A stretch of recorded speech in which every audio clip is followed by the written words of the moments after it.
Naharang ng mga operatiba ng NBI ang sasakyang may kargang matataas na kalibre ng armas at hinihinalang high-grade na shabu na nakakalaga ng mahigit 100 milyong piso. Yan ang tinutukan ni John Consulta. Eksklusibo.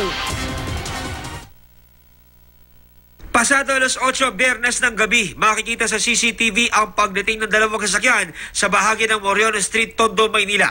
Pagparada, bumaba ang isang lalaki, pumunta sa likuran ng sasakyan, may isinuksok sa may tambucho, tsaka sumakay sa unang sasakyan bago tuluyang aalis sa area. Kinabukasan, pasado alas 12 ng tanghali, dalawang lalaki ang dumating. Pumwesto sa likod ng sasakyang iniwan kagabi. Yumuko na tila may kinuha sa tambucho at ginamit para buksan ang sasakyan. Pero bago nila mapaandar ang kotse, mabilis na lumusob ang mga tauhan ng NBI-NCR. Pinalibutan ng kotse. Nasa kote ang dalawang lalaki. After gathering the intelligence operation and which resulted in the confiscation of illegal drugs and firearms at the same time. Nang buksan ng kotse na may plakang WDJ 567, tumambad ang 24 na kilong high-grade shabu na may street value na 120 million pesos.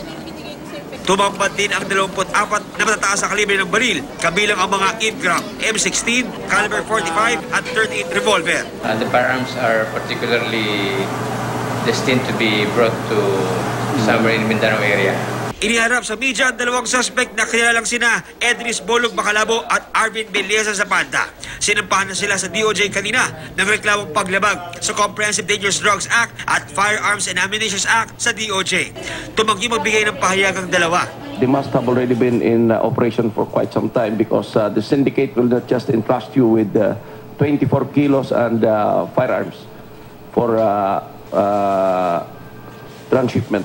Base sa impormasyong nakuha ng GMA News, sa Dato Ismael sa Dasmariñas, Cavite dapat dadalhin ang sasakyan para doon ibagsak ang mga kontrabando. Patuloy ang follow-up operation ng NBI.